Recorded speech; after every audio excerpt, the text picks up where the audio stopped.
Open up.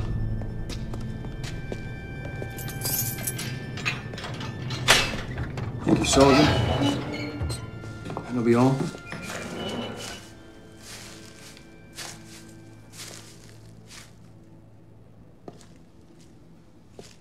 This conversation is privileged. Sorry, sir. Orders. Where is Senator Johnson? The Senator's instructed me to handle your case. You understand what you've been charged with? Conspiring to murder the President, Secretary of State, and the Vice President? If found guilty, you could hang? No disrespect, Mr. Aiken. Mr. Aiken. How many years have you? 27. So you've handled cases like this before? There's never been a case like this before. But you have defended others.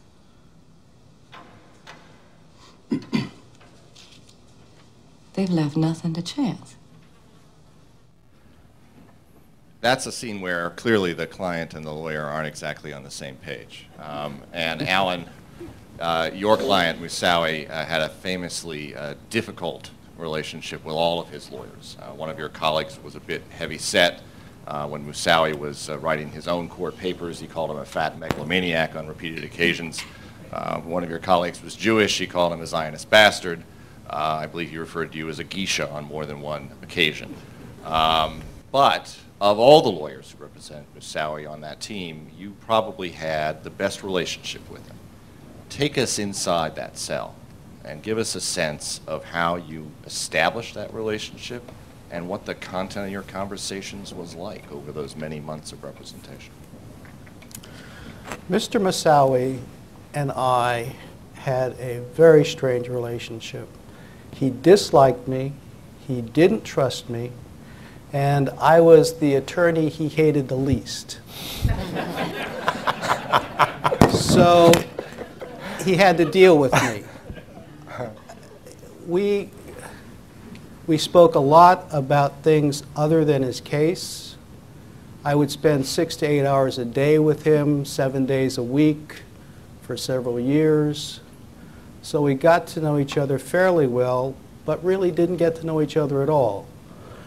We talked about all kinds of things besides his case. We would talk about philosophy, we talk about the Japanese internment, we talk about Muslims and Christians. He would tell me a lot of why he thought the way he thought, and frankly, a lot of things I agreed with. Agreed with like what? Well, like the repression of Muslims in the Middle East, and the Crusades, and the Christians going out to kill Muslims during the Crusades. So you're both anti-crusade then? Yes. We talked about the internment of the Japanese and what happened during that period during the war. His philosophy was probably not unlike a lot of Muslims, but he just carried it to a real extreme. And I think his influence by the people in the Finsbury Park in England turned him into becoming the man he became. But I just tried to talk with him, to understand him, and have him understand me. We talk about the Koran a lot. We go over passages in the Koran. We talk about Buddhist philosophy because I'm Buddhist. And so we did that. But at the same time, for a long period of time, he was pro se. I was asked to represent him after Judge Brinkema permitted him to go pro se, and the reason she asked me was because I just finished another death penalty case where the client was pro se and I was acting as standby counsel.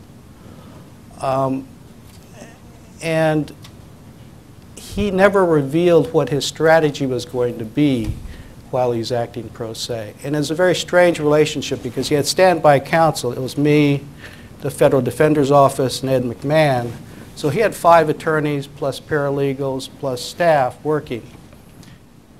We were trying to prepare a case to defend him. He was trying to make as much fun of the American justice system as he could because he felt he was going to be executed in the end anyway. So it was sort of like political theater for him. Yeah, and you see that in his writings. He filed stuff almost every day for months on end. Eventually, the judge took away his pro se status, but he kept filing anyway. He filed stuff in the Fourth Circuit. He would appeal her rulings to the Fourth Circuit. They would dismiss him out of hand. Through all that, he and I would talk, but again, he wouldn't reveal to me what his ultimate strategy was going to be in defending himself. We had our strategy, which I tried to talk to him about, but he really didn't want to hear about it. And he took the stand in his own defense, something that you guys counseled him against doing. And what did you know about what he was going to say before he did that?